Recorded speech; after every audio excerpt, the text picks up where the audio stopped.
Alright, now that we have our data in here, we need to get rid of these extra years that are here in these columns. So in column E, if I come up by the E, you can see there's a drop-down menu, and we want to delete that column. Column C, we don't want those years, so we're going to delete that column. And then we need to title our other column. So this column B, that's our January data. So we're going to label it January. Then we'll label C February. We'll label D March. Okay, so now we can make a chart from this data, but in order to make a chart, in order to have the program know what we want to chart, we have to highlight that stuff. So starting at cell A1, we're going to go over here, highlight all of March, and highlight all the way down to the very bottom of our chart. So we got to come all the way down, make sure everything is blue and highlighted, and then we're going to click this chart button right here. Couple things. The first thing you need to do is make sure that you have use row 1 as headers checked and use column A as labels checked.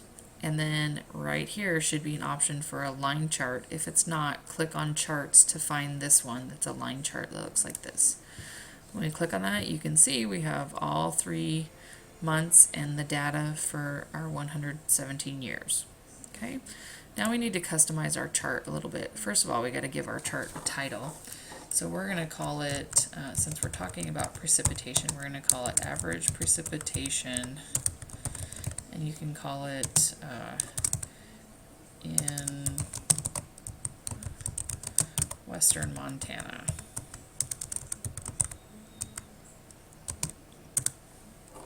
Okay, average precipitation, western Montana. You can change the size of the font, change the color if you want to. Your legend is over here that tells you that the January line is blue, February red, March yellow. You can change the placement of the legend. I like to keep it at the right, but if you decide you want to put it somewhere else, that's fine. If you want to make the words be bold or you want to change their font or color, that's up to you. The overall font of the whole chart you can change. I kind of like the Comic Sans look, but you can change to some of the different ones. The whole background right now is white, so you could change the background to a different color. I think white might be best, but you can try it and see if you like it. And then what we need to do is we need to label our axes. And so right now we're going to look at the horizontal one first, and you can see that that's our years. The title, we're going to call that years, or we'll just say years. You can make that bold. We can change the size if we want to. You can change the color. Then the actual labels of the axis, you can actually make those bold, change their size and color if you want to. You can auto slant the labels, that's totally up to you.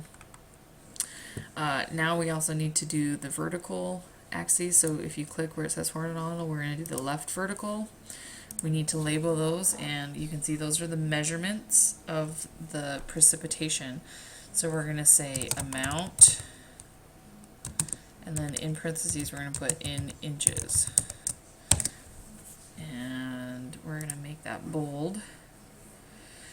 And then also your axes labels, let's make those bold too so those numbers show up bold. Again, you can mess with colors, see what looks good.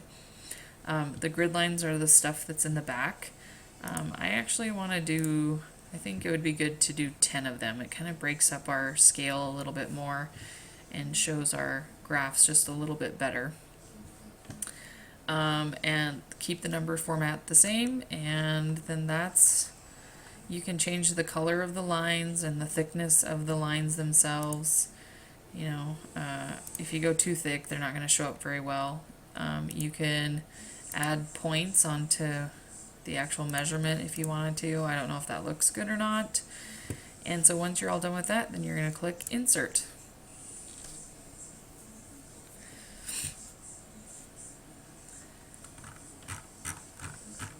And then you can see that we have a graph here.